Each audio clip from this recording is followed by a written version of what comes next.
पुस्तक का नाम जीवन की सर्वोपरि आवश्यकता आत्मज्ञान। लेखक वेदमूर्ति तपोनिष्ठ पंडित श्री राम शर्मा आचार्य जी। ऑडियो 9। शीर्षक है जीवन का दूसरा पहलू भी भूले नहीं। विशाल सागर के बाह्य धरातल पर बड़ी बड़ी लहरें उठती हैं, परस्पर टकराती हैं, तूफान पैदा होते हैं, भंवरें उठती हैं। यत्र तत्र बड़े बड़े जहाज एवं नावों का आवागमन होता ही रहता है।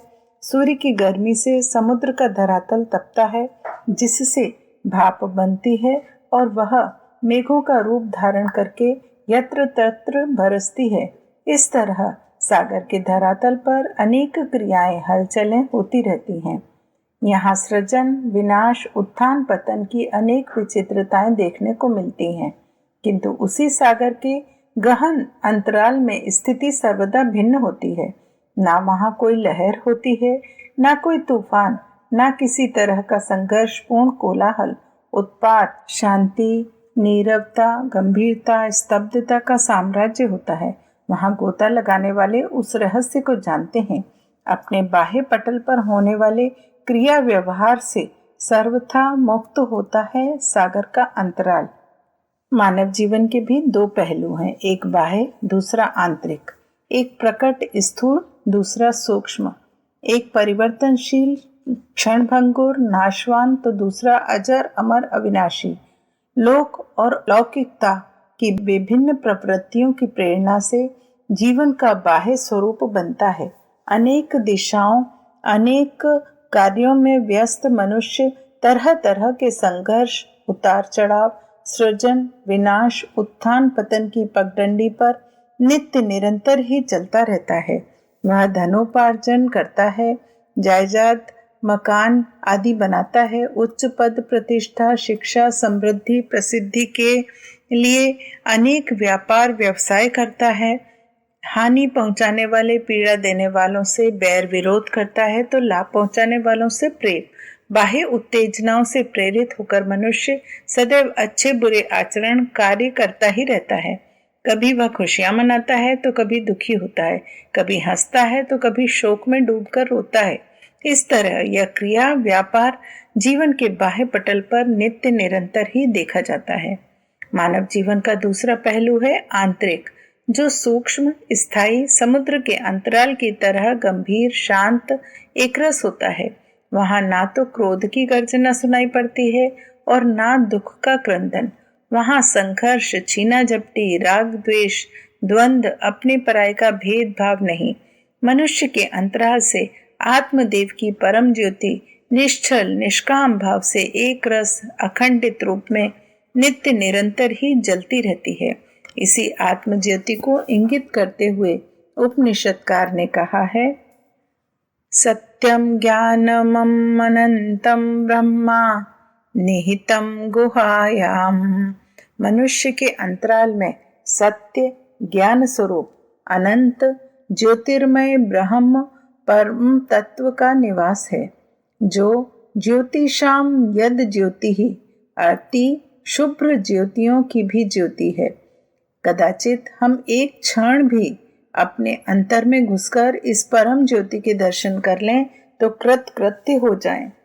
परम शांति, स्तब्धता, नीरवता, गंभीरता, एकरसता की किरणों में सराबोर होकर जीवन के समस्त क्लेश, दुख, संघर्ष, अशांति, दुखों आदि से मुक्ति पा लें।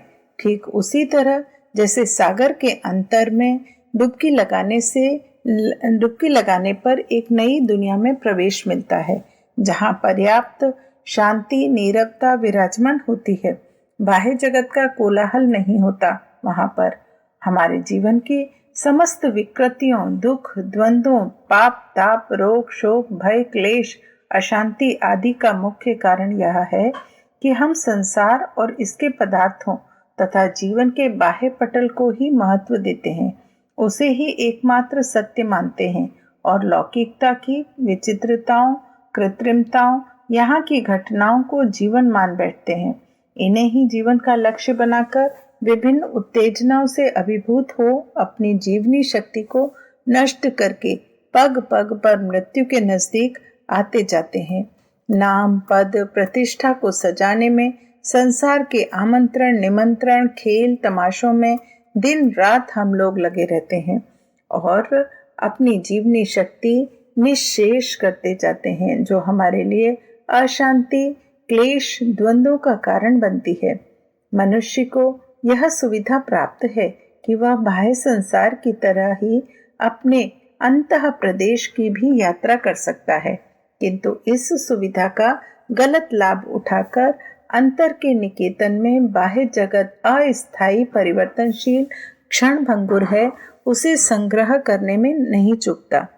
प्रयोजन यह कि स्वाभाविक नियम नियति चक्र के अनुसार बाह्य जगत का आस्वादन करने के बाद भी वह उसे संजोए रखने के लिए अपनी कल्पना विचार चिंतन के द्वारा अंतर में संग्रह कर लेता है, किंतु जिस तरह भोजन के ढेर में से अपनी रुचि और भूख का ध्यान न रखकर पदार्थों को उदर में संग्रहित करने की अमर्यादित चेष्टा मनुष्य के लिए भयंकर पीड़ा स्वास्थ्य हानि रुग्णता आदि का कारण बनती है, उसी तरह बाह्य जगत को अंतर में संग्रह करने का प्रयत्न अनेक पाप तापों का कारण बनता है। मनुष्य का अंतर आत्मदेव का पुण्य निकेतन है, पावन मंदिर है। उसे बाहर के पदार्थ प्रयोजन वस्तुओं को संग्रहित करने का आगार न बनाया जाए। इस देव स्थान को अपवित्र करने का भयंकर पाप न किया जाए। बाहर की वस्तु बाहर ही रहे, उसे अंतर में ले जाकर स्थायी निकेतन में जमा न किया जाए, अन्यथा मनुष्य की सुख शांति का आनंद के स्रोत का उद्गम ही अवरुद्ध हो जाएगा।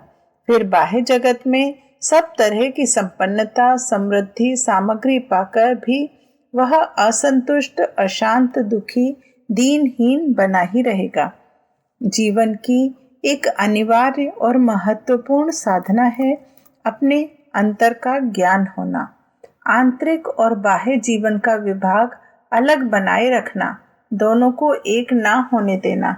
इसका इतना अभ्यास कर लेना आवश्यक है कि हम जब चाहें तब संसार के बाह्य कोलाहल आवागमन संघर्ष हलचल के बीच भी अपने अंतराल में डुबकी लगा सकें, अंतर के किले में बैठकर पूर्ण सुरक्षा शांति का अनुभव कर सकें। जिस तरह नारियल का फल अपनी बाह्य सतह पर समस्त संसार का वातावरण हलचलों से संपर्क बनाए रखता है, किंतु अंतरा आकाश में वह बाह्य जगत से सर्वथा मुक्त शांत गंभीर स्थिर नित्यावकाश धारण किए रहता है। जन्म प्राप्त करने के अनंतर संसार के नाम रूप रंग सज धज वस्तु पदार्थों का संसर्ग यहाँ के कार्यकलापों हलचलों का संपर्क हमारे जीवन के बाह्य पटल से रहे। संसार के सुख दुख हानि लाभ जरा मरण यश अपयश सब क्षणभंगुर हैं।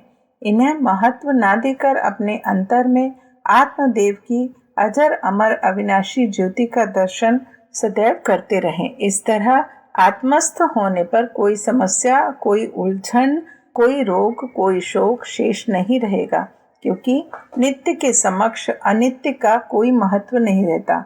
अभ्यास द्वारा इस सत्य को जीवन का एक अंग बना लेने पर मनुष्य संसार में रहते हुए भी जीवन मुक्त ही हो जाता है।